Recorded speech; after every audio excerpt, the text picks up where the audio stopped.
Hello नमस्कार साथियों। जैसा कि हम लोग ऑर्डर की, आप लोगों ने डिमांड रखी थी हमसे कि सर ऑर्डर्स बताइए, तो मैंने कुछ ऑर्डर कलेक्ट किए हैं और ये ऑर्डर जो हैं बहुत ही इम्पोर्टेंट और आपके लिए ये ब्रह्मास्त्र बन सकते हैं पेपर में। तो इन्हीं ब्रह्मास्त्रों का यूज़ करके आप अपने एग्ज़ाम में सफलता पाएंगे। और ये कौन कौन से ऑर्डर हैं, मैंने बहुत सारे ऑर्डर लगाए हुए हैं, इनमें जरा सा भी आपको करेक्शन लगे तो ऐसी कोई प्रॉब्लम नहीं है, लेकिन फिर भी कोशिश यही की है मैंने कि ऑर्डर सही लगे। अगर आपको करेक्शन लगे तो करिएगा, उसको आप बिल्कुल भी नज़रअंदाज ना करें। किसी भी चीज़ को बिना एक्सपेरिमेंटल व्यू के बिना अपने दिमाग में ना उतारिए। सबसे पहले हम लोग बात कर लेते हैं, सबसे पहले बात करेंगे एसिडिक प्रॉपर्टीज़ की। जहां पर आप देखते हैं लेफ्ट टू राइट चलते हैं तो एसिडिक प्रॉपर्टी बढ़ती है। तो अब आप देख रहे होंगे कि हम लोग जब लेफ्ट टू राइट चलेंगे तो यहां पर सिलिकॉन डाइऑक्साइड दिया हुआ है, SiO2 दिया है, फिर कार्बन दिया है। आप जान रहे होंगे कि अगर हम पीरियोडिक टेबल में देखें तो कार्बन के नीचे सिलिकॉन है और नाइट्रोजन के बाद जो होता है वो, आप नाइट्रोजन के बाद क्या आएगा, फास्फोरस, और फास्फोरस के ठीक सामने सल्फर होता है। तो अगर आप एसिडिक करैक्टर को देखेंगे तो ऊपर से नीचे आने पर जो है वो एसिडिक करैक्टर बढ़ता है, एसिडिक करैक्टर घटता है, जबकि लेफ्ट टू राइट चलने पर एसिडिक करैक्टर जो होता है वो क्या हो जाता है कि इंक्रीज करता है। तो पहले में आप ऑर्डर देख रहे हैं कि SiO2 है, फिर CO2, फिर N2O5 है, फिर SO3 है। तो आप इसको समझने की थोड़ी सी कोशिश करिएगा। अगर हम सिंपल से देखें कि कार्बन के नीचे सिंपल से अगर हम लिखने की कोशिश करें तो यहाँ पर ये करेंगे कि कार्बन लिखेंगे, फिर यहाँ पर हम लोग सिलिकॉन लिखेंगे, यहाँ पर नाइट्रोजन, यहाँ पर फास्फोरस, यहाँ ऑक्सीजन, और यहाँ पर हम लोग लिखेंगे सल्फर। तो आप देख रहे होंगे कि सबसे कम जो है वो एसिडिक जो है वो SiO2 होगा, इससे ज़्यादा ये CO2 होगा, और इससे ज़्यादा आपका नाइट्रोजन होगा, और नाइट्रोजन से ज़्यादा जो होगा वो आपका सल्फर हो जाएगा। तो इस तरीके से ऑर्डर सही लगा हुआ है। Mg, Al, Si और P4 यहाँ पर इंक्रीजिंग ऑर्डर ऑफ एसिड, ये सभी इंक्रीजिंग ऑर्डर में लगे हुए हैं। ये आपको पहले ही बता दे रहा हूँ कि यहाँ जितने भी ऑर्डर हैं सब इंक्रीजिंग प्लेटफॉर्म पे आपको देख रहे हैं। जितने भी ऑर्डर बोलूँगा सब इंक्रीजिंग में ही है। फिर आ जाते हैं हम लोग SClO, SClO2, SClO3 and SClO4। आपको ये खूब पता है, ये एग्जाम्पल आपको बिल्कुल रट गया होगा कि ये जैसे जैसे प्लस ऑक्सीडेशन स्टेट क्लोरीन की बढ़ाते चले जाइए उतना ही एसिडिक करैक्टर बढ़ता चला जाएगा। सिंपल सा फिनोमिना है, कोई यहाँ पर दिक्कत वाली बात नहीं है। अब अगर एसिडिक करैक्टर को प्रूफ करना तो वाटर में डिजोल्व कर लीजिए, एसिड बनना चाहिए। तो यहाँ पर Mg12 होता है, एल्युमिनियम 13, सिलिकॉन 14, फास्फोरस 15 होता है। तो यहाँ लेफ्ट टू राइट चल रहे हैं तो बिल्कुल सीरीज में लगे हैं। Al2O3 जो होता है वो थोड़ा एम्फोटेरिक करैक्टर भी रखता है, आप जान रहे होंगे, ये भी जानेंगे। तो मैग्नीशियम ऑक्साइड एक अच्छा बेस माना जाता है, और SiO2 स्लाइटली एसिडिक होता है, और जबकि हम लोग बात करेंगे तो P4O10 बहुत ज़्यादा एसिडिक नेचर में होता है। तो नेक्स्ट पे आते हैं फोर्थ कंडीशन पे। फोर्थ का एग्जांपल दिया है, CH4 दिया है, अमोनिया दिया है, वाटर दिया है, HF दिया है। Increasing order of acidic character यहाँ पर भी लगाया गया है। यहाँ पर कॉन्जुगेट बेस एसिड का कंसेप्ट लगा लीजिएगा, उसी से ही आपका आंसर ये निकल जाएगा। जो अच्छा कॉन्जुगेट बेस होगा, जो वीक कॉन्जुगेट बेस होगा वो अच्छा एसिड बनाएगा, जो अच्छा कॉन्जुगेट बेस होगा वो वीक एसिड बनाएगा। ये कंसेप्ट यहाँ पर लगाइएगा। SiH4 हाइड्राइड की बात करें तो SiH4, PH3, H2S, HCl ये भी increasing order of acidic character में लगे हैं। और अगर हम लोग वाटर H2S, H2SE, H2TE की बात करें तो ये भी जो है वो इंक्रीजिंग, ऊपर से नीचे आने पर एसिडिक करैक्टर इंक्रीज करता है। जैसे अगर हम हाइड्राइड्स ऑफ 16 ग्रुप की बात करते हैं तो यहाँ पर एसिडिक करैक्टर इंक्रीज कर रहा है on moving down the group. HFHCl, HBr यहाँ पर भी वही कंसेप्ट है, on moving down the group, यानी कि बॉन्ड लेंथ है तो बॉन्ड लेंथ बढ़ेगी। सिंपल सा कंसेप्ट बताऊं आपको कि बॉन्ड लेंथ बढ़ेगी तो फिर थर्मल स्टेबिलिटी जो है, बोलें कि थर्मल एनर्जी घटेगी, बॉन्ड इजीली टूट जाएगा और H जल्दी रिलीज होगा। तो ये दोनों ही बहुत अच्छे से H रिलीज कर देंगे, आसानी से रिलीज कर देंगे, ये वाले दोनों। तो इसका मतलब HI एक अच्छा एसिड माना जाएगा, यहाँ H2TE एक अच्छा एसिड माना जाएगा।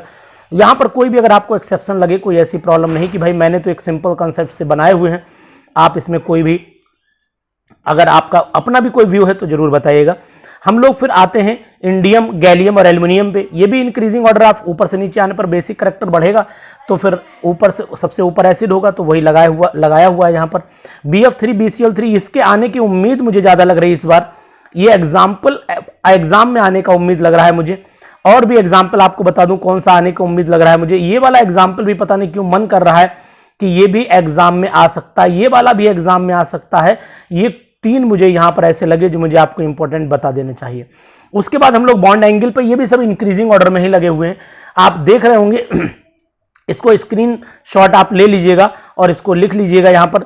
बॉन्ड एंगल CH4 का 109.5 डिग्री होता है, C2H4 का 120 होता है और C2H2 का 180 डिग्री होता है। हाइब्रिडाइजेशन से चेक करें तो sp3, sp2 और sp हाइब्रिडाइजेशन है, ये कंसेप्ट भी यहां पर लगाया जा सकता है।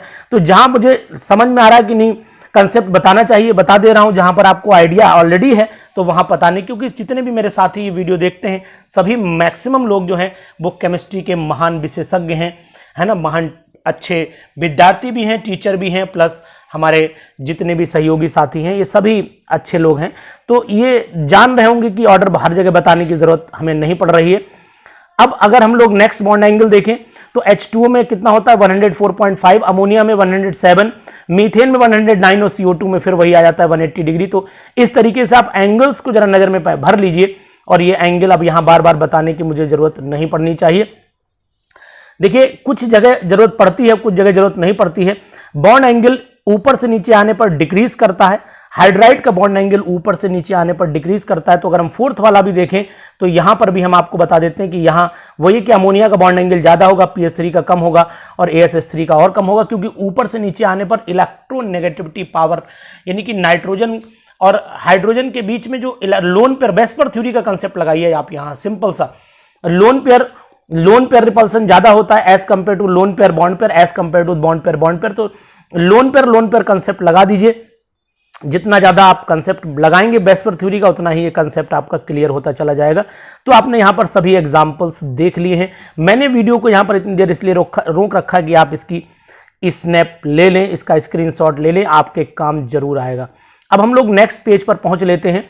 नेक्स्ट पेज हमें क्या समझा रहा है वो हम देख लेते हैं। नेक्स्ट पेज हमें ये बता रहा है कि देखिए जनाब कितना बच्चे ने, किसी ने मेहनत करवाई है मैंने एक बच्चे से, तो उस बच्चे ने आप ही के जैसे साथी ने मेहनत करी है और लिख के मुझे दिया है। इसमें कहीं पर अगर उस लिखते समय दिक्कत आई हो तो उसके लिए कोई नहीं, क्योंकि ये क्या होता है कि लिखना ये समय थोड़ा कम रहता है, तो मैंने लिखवाया है किसी बच्चे से। तो बेसिक कैरेक्टर की बात करें तो बेसिक कैरेक्टर ऊपर से नीचे आने पर देखिए यहां पर Na कैपिटल बना दिया गया, कोई नहीं, मैं इसे छोटा कर देता हूं। आप NaOH को NaOH पढ़िएगा, वो लिखने में मिस्टेक है। LiOH, NaOH, KOH, RbOH, यानी कि सिंपल सी बात है कि बेसिक कैरेक्टर ऊपर से नीचे आने पर इंक्रीज करता है और इसी कंसेप्ट पे ये सब लिखे हुए यहां पर। अब यहां BeMgCaO, ये भी वही कंसेप्ट चल रहा है, ऊपर से नीचे आने पर बेसिक कैरेक्टर इंक्रीज कर रहा है। अब यहां पर MgO, SRO, K2O, CH2O लिख दिया गया है, यहां पर NiO2 लिख दिया गया है। तो इस तरीके से आप ध्यान रखिएगा, यहां पर कहीं भी कोई भी एलिमेंट मिस कर रहा हो, कोई आपको दिक्कत लग रही हो तो उसको आप सजेस्ट जरूर करिएगा। अब हम लोग देख लेते हैं कि भाई ये हमने बेसिक कैरेक्टर के मैक्सिमम स्ट्रेंथ आपको लगा के दी। अब ये बताइए कि ऊपर यहां पर ये वाले हाइड्राइड है, यहां पर क्या होगा कि अच्छा बेस, यहां देखिए ये हाइड्राइड में कंसेप्ट बदल जा रहा है। हाइड्राइड में अगर हम लोग बात कर लेते हैं तो हाइड्राइड, ये बताइए कौन, अमोनिया ज्यादा बेसिक हो गया, ऊपर से नीचे आने पर बेसिक कैरेक्टर डाउन हो रहा है। अभी इससे पहले भी बताई थी ये बात। तो सबसे अच्छा बेस कौन होगा, अमोनिया होगा। उससे कम बेस कौन होगा, PH3 होगा। होल्डिंग पावर है, लोन पेयर जितना ज्यादा लंबे समय तक रोक पाएगा वो उसको उतना ही अरे भाई आपके पास जितनी देर कोई चीज रुकेगी वो तभी तो आप किसी को सपोर्ट करेंगे। मेरे पास 1 घंटा पेन है तो मैं किसी को 1 घंटे में दे सकता हूं ना पेन, 1000 घंटा रुकेगा तो ज्यादा मदद कर पाऊंगा। तो सिंपल सा है कि लोन पेयर जितना ज्यादा टाइम तक रुकेगा उतना ही अच्छा बेसिक कैरेक्टर होगा। ये हाइड्राइड के केस में रहता है। और अगर हम लोग basic character SiO2, L2O3, MgO और Na2O की बात करें तो फिर आप जान रहे होंगे कि लेफ्ट टू राइट चलते हैं तो एसिडिक कैरेक्टर बढ़ता है तो बेसिक घटेगा ही घटेगा, ऑब्वियसली घटेगा बेसिक कैरेक्टर। तो आप उल्टा नजर दौड़ा दीजिए इस पे, ऑटोमेटिक आपको समझ में आने लगेगा कि ये क्या कंसेप्ट है। यहां पर आप एरो उल्टा अगर बना देते हैं, हालांकि हमें पढ़ना वैसे ही है, ये आप ना जानिएगा, पढ़ना तो हमें वैसे ही है जैसे था कि ये इंक्रीजिंग ऑर्डर में है, बेसिक कैरेक्टर भी इंक्रीजिंग ऑर्डर में लगे हुए हैं। तो ये बात ध्यान दे लीजिएगा, इसको आप ध्यान से एक बार नजर में भर लीजिए। आपको जाते जाते ब्रह्मास्त्र मिलेगा, आपको चलते चलते अनुसर के साथ आप रहेंगे तो बहुत कुछ सीखेंगे, गलतियां भी पता लगेंगी, आपको गलतियों में सुधार भी मिलेगा, मैं भी आपसे सीखूंगा। क्योंकि जो टीचिंग है और जो हमारा एक्सपीरियंस आपका मुझे मिले, मेरा आपको मिले, इसी कामना के साथ मैं सब कुछ आपको देता रहता हूं और आप मुझे शेयर भी करते हैं, उसके लिए बहुत बहुत धन्यवाद। अब क्वेश्चन नंबर थर्मल स्टेबिलिटी की बात कर लेते हैं। तो थर्मल स्टेबिलिटी में आप देख रहे हैं कि Li2CO3 Na2CO3 ऊपर से नीचे आने पर थर्मल स्टेबिलिटी इंक्रीज कर रही है ना। तो इस तरीके से ध्यान रखना, ये सब कार्बोनेट की बात यहाँ पर। इतना कलेक्शन आपको बड़ा मुश्किल से मिलेगा, वो कलेक्शन मैं आपको कलेक्ट करके दे रहा हूँ। आपको PDF तो बहुत सारी मिल जाएंगी, लेकिन क्या होता है कि कोई इंसान हाथ से लिख करके आपको मेहनत करके दे रहा है तो कुछ बात ही और होगी। यहाँ भी देखिएगा थर्मल स्टेबिलिटी हाइड्रोक्साइड में लिखी हुई है, फिर ऑक्साइड में लिखी हुई है nickel oxide MgO SRO K2O CS2O तो इस तरीके से बहुत सारी थर्मल स्टेबिलिटी आपको लिखी गई हैं। अब ये इंक्रीजिंग ऑर्डर है तो आप जानते हैं कि फिर वही बात करें कि भाई नाइट्रोजन इनमें आ जाइए तो थर्मल स्टेबिलिटी क्या होती है, ऊपर से नीचे आने पर घटती तो नीचे से ऊपर बढ़ेगी, सिंपल सी बात है। तो इस तरीके से इसके आंसर भी आप कलेक्ट, मैंने रोक रखा है ये वीडियो 2 मिनट के लिए यहाँ पर रोका हुआ इसलिए है कि आप लोग इसके स्नैपशॉट लेते चलें। इसकी आपको PDF जो है वो पॉसिबल नहीं हो पा रही है, इसीलिए मैं इसको PDF में नहीं लगा पा रहा हूँ। कारण यही है कि थोड़ी सी प्रॉब्लम है इसमें, इस वजह से PDF नहीं लगाई। फिलहाल आप इसका स्नैपशॉट अगर लेंगे तो काम चलेगा आपका। यानी फिर यहीं पर वही कंसेप्ट आ गया। देखिए बहुत ही इंपॉर्टेंट क्वेश्चन बन गया है ये क्वेश्चन मैं बोल रहा हूं कि आ सकता है, ध्यान रखिएगा ये क्वेश्चन आपके लिए वरदान साबित हो सकता है, क्योंकि ये बार बार पता नहीं क्यों रिपीट हो रहा है। और जब कोई चीज ज्यादा आए, जैसे HClO4 बहुत रिपीट हुआ है, ये वाला क्वेश्चन भी FOH, आपको ये पता होना चाहिए कि यहाँ पर क्या कंसेप्ट है। देखिए ध्यान से, ये है थर्मल स्टेबिलिटी का कंसेप्ट, और थर्मल स्टेबिलिटी जो होती है वो CH4 की ज्यादा होगी तो H जल्दी, यानी कि HF अच्छा एसिड होगा। ये प्रूफ हो चुका है यहाँ पर भी कि थर्मल स्टेबिलिटी जब कम होगी तो H जल्दी रिलीज कर देगा, तो HF, इनके केस में HF जो है वो अच्छा एसिड बन जाएगा। तो फिर यहाँ पर ये कंसेप्ट भी अप्लाई कर सकते हैं। बहुत ही इंपॉर्टेंट वीडियो है आपके लिए, बिल्कुल एक एक कदम आगे बढ़ते रहिए और आप देख रहे हैं कि आपकी बहुत सारी समस्याओं का समाधान यहां से मिलेगा। और मैं आपको एक चीज बता दूं, इस समय एग्जाम का मौका है, अगर आपको कोई भी चीज समझ में ना आए तो इस समय आप याद कर लेना, इस समय रट लेना, बाद में काम देखेंगे। क्योंकि एग्जाम में ये ना सोचना कि नहीं यार अगर कोई लाइन पे ज्यादा दिमाग खर्च करने से अच्छा थोड़ी देर के लिए यार इसे ऐसे तरीके से कर लेना, कोई दिक्कत नहीं, बाद में देखेंगे इस पर क्या डिसीजन लिया जाएगा। इसी तरीके सॉल्युबिलिटी हमने दे रखी है बेरियम कार्बोनेट की, कैल्शियम कार्बोनेट की, ऊपर से नीचे आने पर अब यहां देखिएगा, यहां बेरियम नीचे से चले ना, बेरिलियम मैग्नीशियम उल्टा देखिए। अब बेरिलियम ऊपर से नीचे आने पर कार्बोनेट की जो सॉल्युबिलिटी होती है वो डिक्रीज करती है, तो फिर नीचे से ऊपर आने पर इंक्रीज करेगी। तो वही कंसेप्ट यहां पर लगाया हुआ है। यही यहां बेरिलियम मैग्नीशियम हाइड्रोक्साइड की सॉल्युबिलिटी जो है यहां पर बढ़ती हुई दिखाई दे रही है और कार्बोनेट की नीचे से ऊपर तक बढ़ती दिखाई दे रही है। बेरियम सल्फेट स्ट्रॉन्सियम, ये कंसेप्ट भी नीचे से ऊपर की तरफ इंक्रीजिंग सॉल्युबिलिटी में जा रहा है, यानी ऊपर से नीचे आने पर डिक्रीज करता चला जाएगा। अब आप चाहें जैसे इसे अरेंज कर लेना, याद करने के व्यू हैं अपने अपने। LiOH NaOH ये भी सॉल्युबिलिटी के तौर पे देख रहे हैं आप, ऊपर से नीचे आने पर सॉल्युबिलिटी सब इंक्रीजिंग ऑर्डर में ही लगे हुए हैं, यहाँ आपको कुछ चेंज करने की जरूरत नहीं है।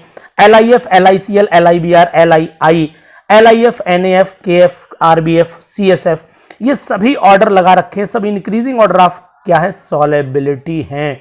यानी कि अगर आप इनको लिखते चलेंगे, कहीं पर नोट करते चलेंगे तो आपके पास एक अच्छे नोट्स तैयार हो जाएंगे और आपको आने वाले समय में भी इसका बहुत बड़ा फायदा मिलेगा।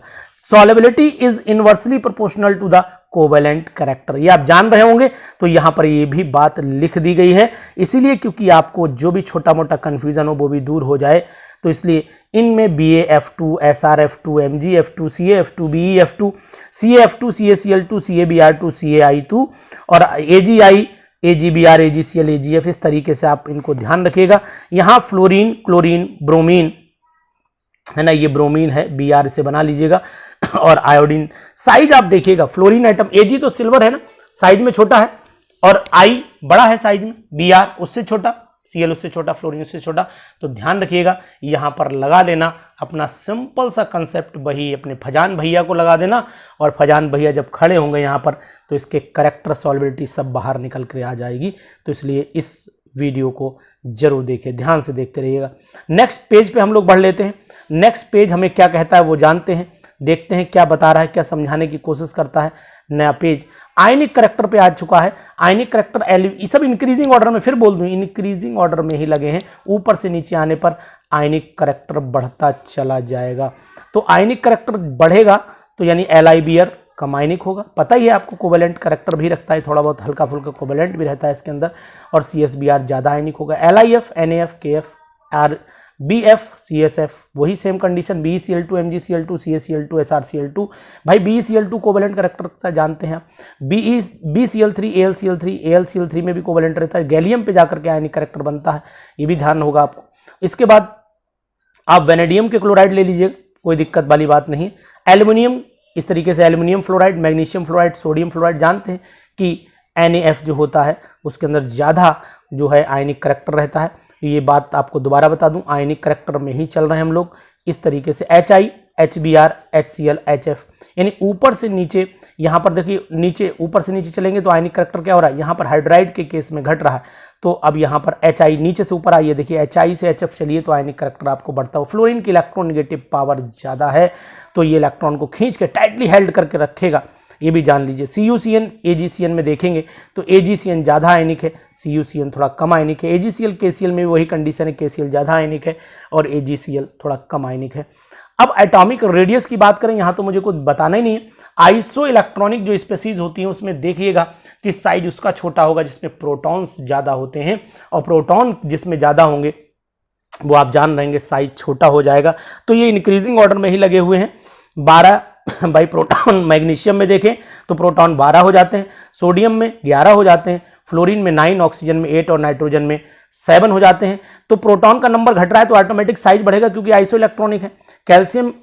कैल्शियम, आर्गन, क्लोरीन और सल्फाइड, यानी ये सब आपको पता है, यहाँ पर बहुत ज़्यादा दिक्कत नहीं आएगी आपको। दिक्कत ऊपर आ रही थी इसलिए मैंने उसको कलेक्शन। ऑक्सीडाइजिंग पावर देखें तो ऑक्सीडाइजिंग पावर जो होती है वो Cr2O7 डाई नेगेटिव में, अगर इसका ऑक्सीडेशन नंबर निकाल लीजिए आप तो यहाँ पर क्रोमियम निकलेगा आपका प्लस का 6 आ जाएगा, यहाँ मैग्नीज निकाल लीजिए प्लस का 7 आ जाएगा।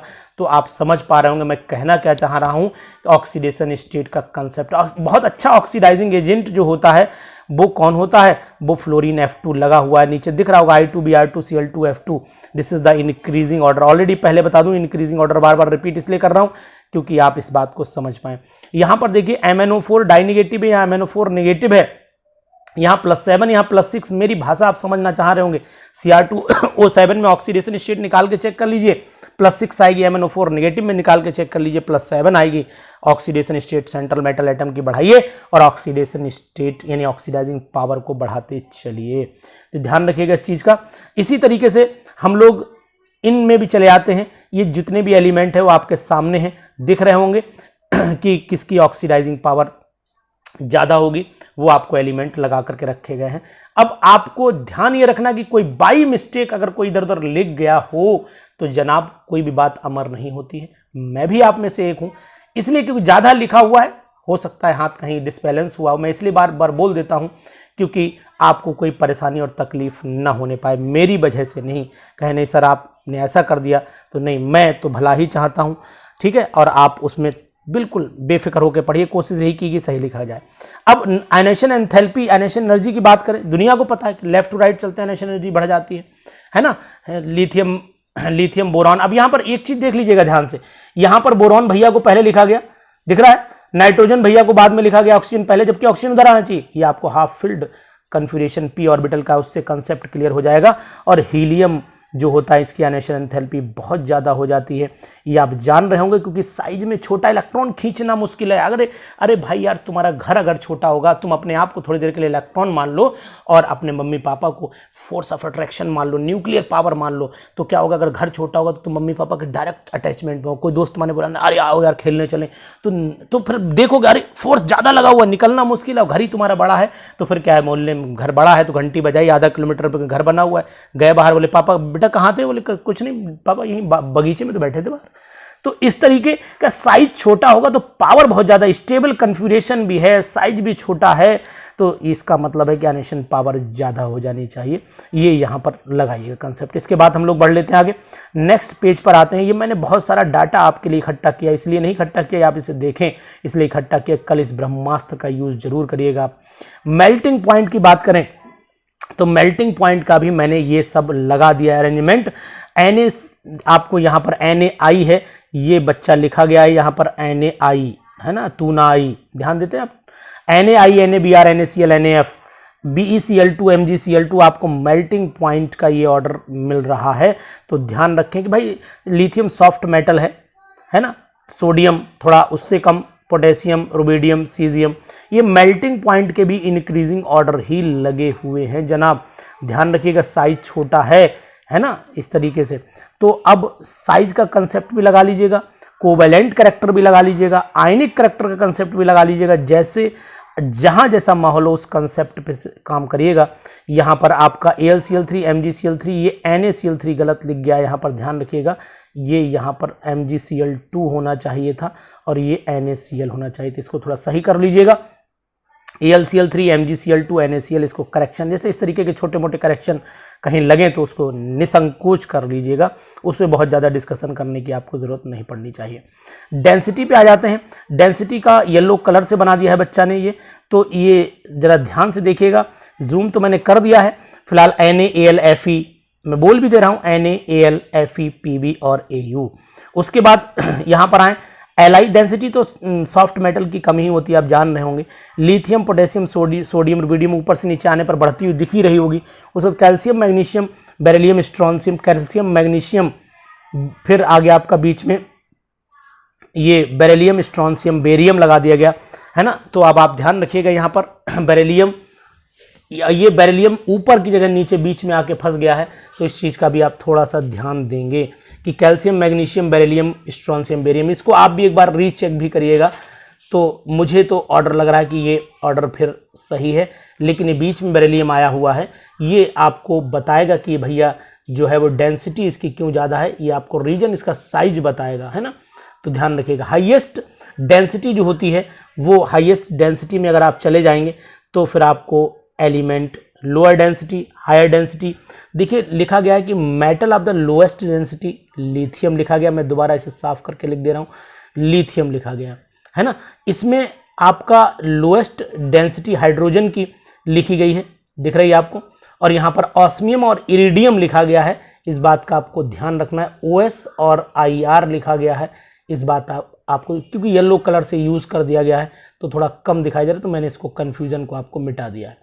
अब आप लोग नेक्स्ट पेज पे आए, बॉइलिंग पॉइंट देख रहे होंगे ना कि pH 3, ये अमोनिया भैया बीच में क्यों आ गया यार, बड़ा अजीब बात। बॉइलिंग पॉइंट तो अमोनिया का जो है वो ज़्यादा होता है, लेकिन इसमें हाइड्रोजन बॉन्डिंग का जो कंसेप्ट लगा हुआ है वही बताएगा कि इसका बॉइलिंग पॉइंट ज़्यादा है, इस बात को एक्सप्लेन करेगा। लेकिन SbH3 से इसका बॉइलिंग पॉइंट कम हो जाता है, ये बात भी आपको ध्यान रखनी पड़ेगी। वाटर में वही कंसेप्ट है कि हाइड्रोजन बॉन्डिंग लगा दीजिएगा, ज़्यादा हो जाएगा। HCl, HBr, HI, HF में भी वही कंडीशन, इन तीनों में वही है। मैं आपको बता भी दूं, आपको याद भी होगा, आप पढ़ाते होंगे NOF या फोन याद रखिएगा, FON, जिनमें फ्लोरीन हो, ऑक्सीजन हो, नाइट्रोजन हो, हाइड्रोजन बॉन्डिंग होती है, और हाइड्रोजन बॉन्डिंग जहां भी होगी वहां आपको ज़्यादा एनर्जी चाहिए होगी तोड़ने के लिए। अब यहाँ पर NH3, H2O, HF, यहाँ पर भी मैं आपको बता दूं कि H2O का ही बॉइलिंग पॉइंट ज़्यादा क्यों हुआ, फ्लोरीन की तो इलेक्ट्रोनेगेटिव पावर भी ज़्यादा है, लेकिन ना, और इस वाटर के मॉलिक्यूल को जब आप जोड़ेंगे तो वाटर का मॉलिक्यूल बेचारा चार तरफ से हाइड्रोजन बॉन्डिंग बना लेता है, इस तरीके से चार तरफ से जब हाइड्रोजन बॉन्डिंग बनाएगा जनाब, तो चार हाइड्रोजन बॉन्ड तोड़ने के लिए ज़्यादा एनर्जी चाहिए होगी एज कम्पेयर टू HF, तो इसलिए यहाँ पर इसका बॉइलिंग पॉइंट ज़्यादा हो जाता है। इसी तरीके से आप नोबल गैसेज में देख रहे होंगे, हैवी वाटर में और वाटर में देख रहे होंगे, वाटर का 100 होता है और हैवी वाटर का 101.4 होता है, ये आप देख लीजिएगा। H2Cl2 Br2 में Br2 का ज़्यादा होता है, ये चीज़ भी आप समझिएगा।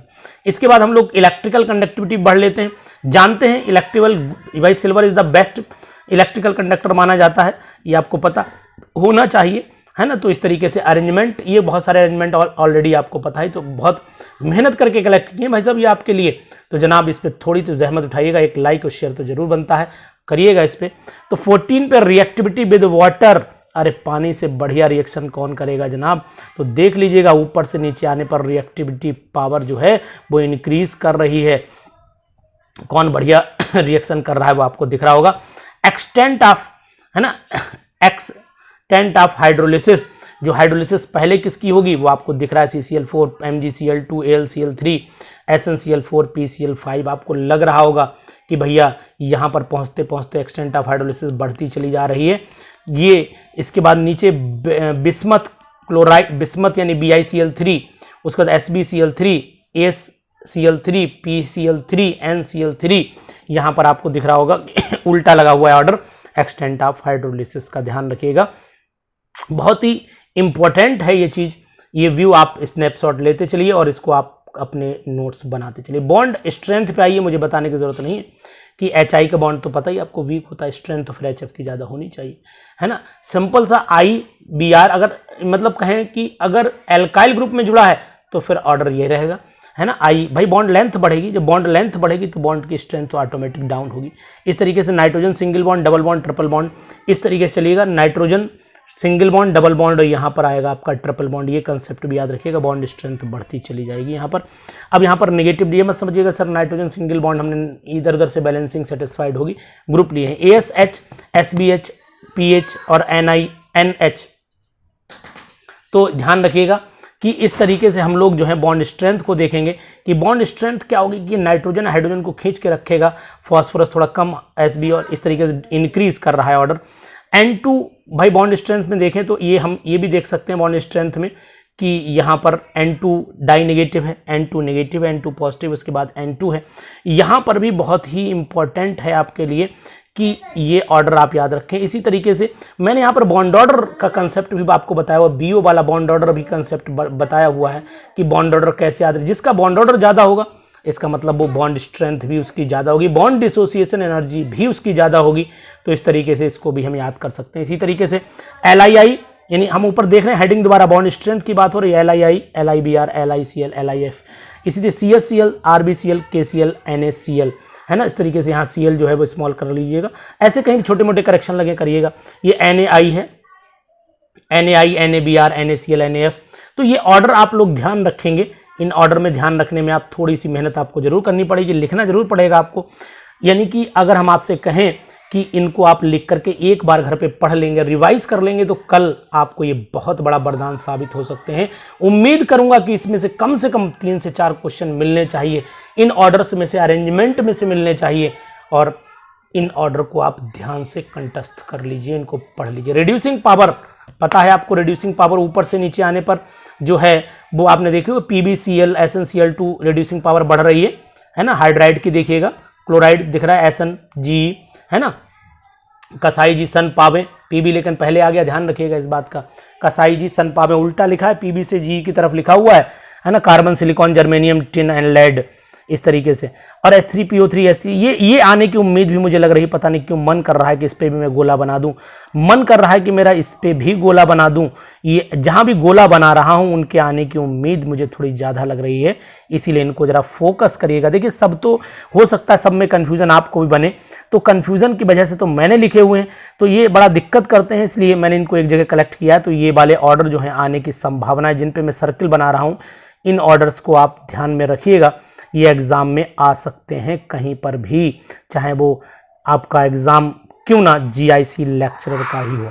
तो इसके बाद नेक्स्ट पेज पे पहुंचते हैं। नेक्स्ट पेज हमारे लिए क्या कहता है वो भी आपको समझा रहे हैं कि नेक्स्ट पेज हमारे लिए क्या कहेगा, ध्यान रखिएगा।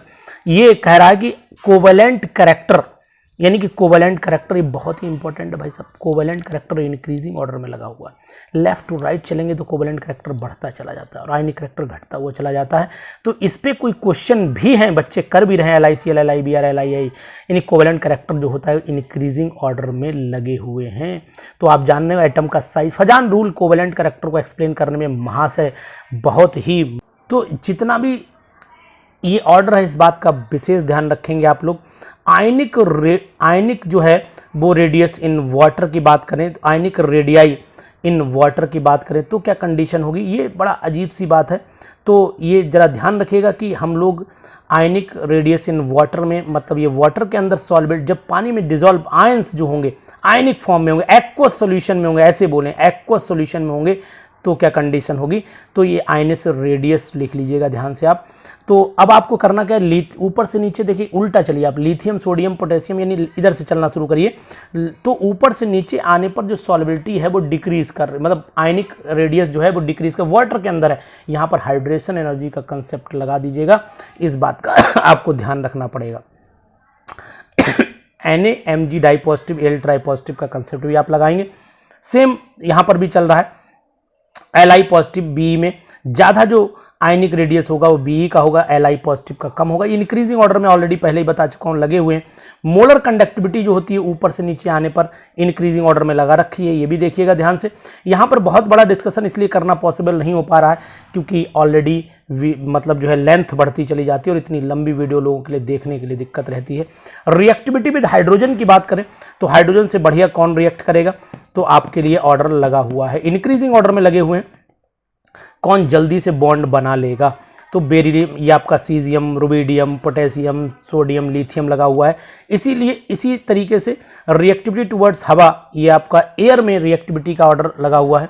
हाइड्रेशन ऑफ आयंस की भी कंडीशन लगी हुई है, तो ये भी आप देख लीजिएगा। 24वां क्वेश्चन बहुत ही इंपॉर्टेंट है, यहाँ पर भी मैं इंपॉर्टेंट लगा रहा हूँ, इस पन्ने को भी आप ध्यान से पढ़ेंगे, ध्यान दीजिएगा इस पेज पर। इसके बाद हम लोग बात कर लेते हैं, लास्ट मोमेंट में चल रहे हैं और ये पेज जो है इसकी मैं रोक करके वीडियो। इलेक्ट्रॉन एफिनिटी ऑर्डर पता है, क्लोरीन की इलेक्ट्रॉन एफिनिटी फ्लोरीन से ज़्यादा होती है, बाकी ऊपर से नीचे आने पर डिक्रीज कर रही है। यानी इसी तरीके से कॉपर, सिल्वर और गोल्ड, इनकी इलेक्ट्रॉन एफिनिटी को भी आप ध्यान रखिएगा। ऑक्सीजन, सल्फर, फ्लोरीन, क्लोरीन को भी ध्यान रखिएगा। नाइट्रोजन, फ्लोरीन, ऑक्सीजन को भी ध्यान रखिएगा। इलेक्ट्रॉन नेगेटिविटी में AsP, HCl और यहाँ पर IBr, ClF यानी ऊपर से नीचे आने पर घटती, तो वही उल्टे ऑर्डर में लगा रखे हैं। तो ये सब इंक्रीजिंग में लगा है, इसीलिए ऐसा कंसेप्ट यूज़ किया गया है। यहाँ पर भी वही कंसेप्ट यूज़ किया गया है कि ये इलेक्ट्रॉन एफिनिटी और इलेक्ट्रॉन नेगेटिविटी में सभी में ऑर्डर सब जस्ट अपोजिट इसलिए लगा रखे हैं क्योंकि इंक्रीजिंग ऑर्डर में लगे हुए, समझ रहे होंगे आप। बॉन्ड लेंथ की बात करें तो पता है कि ट्रिपल बॉन्ड की बॉन्ड लेंथ कम होती है और उसके बाद डबल की थोड़ी ज़्यादा होती है, सिंगल की बहुत ज़्यादा होती है। उसी ऑर्डर में लगे हुए हैं ये, तो यहाँ पर सभी को आप अपने नज़र में भर लीजिए, ये देख लीजिएगा, इसको स्नैपशॉट ले लीजिएगा इसका और आपके काम आएंगे ये, इस बात का आपको ध्यान रखना पड़ेगा। नेक्स्ट डाइपोल मोमेंट पे आ जाते हैं, ये आप इसका स्नैपशॉट ले लीजिएगा। और इसके बाद डाइपोल मोमेंट की बात करें, यहाँ पर CCl4, CHCl3 और CH2Cl2, CH3Cl, ये डाइपोल मोमेंट भी इंक्रीजिंग ऑर्डर में लगे हुए हैं, तो इनको इंक्रीजिंग ऑर्डर में डाइपोल मोमेंट को देख लीजिएगा। NH3 का डाइपोल मोमेंट कम होता है क्योंकि नाइट्रोजन और फ्लोरीन के बीच में जो इलेक्ट्रोनेगेटिव, फ्लोरीन की इलेक्ट्रोनेगेटिव पावर ज़्यादा होती है, इलेक्ट्रॉन को तेज़ी से खींचता है, तो नाइट्रोजन के ऊपर जो लोन पेयर होता है वो जो है वो कैंसिल, उसकी पुलिंग पावर कैंसिल हो जाती है फ्लोरीन की वजह से। तो ये एग्जाम्पल आपको ऑलरेडी पहले से ही पता है, इनको आप ध्यान से देखिएगा डाइपोल मोमेंट की कंडीशन को। यहाँ पर सिस क्लोरोप्रोपीन और ट्रांस क्लोरोप्रोपीन में आप एक्सप्लेन करिएगा क्या रीज़न है। सिस क्लोरोप्रोपीन अगर हम बनाएं तो क्लोरोप्रोपीन का स्ट्रक्चर आपका ये बन के आएगा, यहाँ पर C हो गया, यहाँ पर C हो गया, ये प्रोपीन हो गया, यहाँ पर हम लोग H लगा लेते हैं, यहाँ पर Cl लगा लेते हैं, यहाँ पर भी हम लोग H, डाई क्लोरो तो है नहीं, सिस क्लोरो लिखा हुआ है, तो यहाँ पर ट्रांस क्लोरो लिखा हुआ है, तो अब यहाँ पर आप ये डाई Cl लगा सकते हैं, तो ये हो गया आपका सिस और ट्रांस क्लोरोप्रोपीन। तो क्लोरो ग्रुप लगाना जरूरी है क्योंकि Cl ऑलरेडी लगा हुआ है। और अगर आप डाई क्लोरो होता तो डाई क्लोरो है, अगर आप क्लोरो की बात करेंगे तब भी उस कंडीशन में मुझे लगता है CH3, यहाँ पर CH होना चाहिए, डबल बॉन्ड होना चाहिए, C होना चाहिए, H होना चाहिए और यहाँ पर Cl हो जाना चाहिए, और एक तरफ भी H लगा सकते हैं। तो अगर दोनों को देख लीजिएगा, एक बार डाई का भी देख लीजिएगा, एक बार सिंपल भी देख लीजिएगा, दोनों को आप ध्यान से देखिएगा, इसलिए मैंने दोनों एग्जाम्पल एक्स्ट्रा बढ़ा दिए हैं इसमें। इसके बाद पैरा मेटा आर्थो डाइक्लोरोबेंजीन को देखिएगा, ये ऑलरेडी पहले से पता है, NH3SO2, H2 और HF, ये सभी इंपॉर्टेंट एग्जाम्पल्स हैं, इनको आप स्नैपशॉट ले करके ध्यान से समझिएगा, ये जरूरी है एग्जाम के लिए। और नेक्स्ट में लास्ट में आप लोग देख लीजिए कि अबंडेंट एलिमेंट कौन से हैं, यानी कि किसकी ज़्यादा अर्थ क्रस्ट में कौन कौन ज़्यादा है, तो इंक्रीजिंग ऑर्डर में ही लगे हुए हैं। ये आपका आयरन, एल्युमिनियम, सिलिकॉन और ऑक्सीजन लगा हुआ है, यहाँ पर कैल्शियम, आयरन और एल्युमिनियम लगा हुआ है, और उसके बाद नॉन मेटल में सिलिकॉन, ऑक्सीजन लगा हुआ है, और एटमॉस्फेयर में ऑक्सीजन, नाइट्रोजन है, और यूनिवर्स में जो है हीलियम, सिलिकॉन और हाइड्रोजन है, वो आप इनको देख सकते हैं। ये सभी ऑर्डर में लगाए गए, ये एक जनरल कंसेप्ट से बनाया हुआ है, इसको आप ध्यान से पढ़ लीजिएगा और मैक्सिमम लोगों तक इस चीज़ को पहुंचाइएगा, क्योंकि एग्ज़ाम में किसी का क्वेश्चन इससे रिलेटेड तो नहीं ही छूटना चाहिए। तो ये पूरी वीडियो आपको कैसी लगी ज़रूर बताइएगा और मैक्सिमम लोगों को इस वीडियो को शेयर ज़रूर करिएगा। Thank you, good day.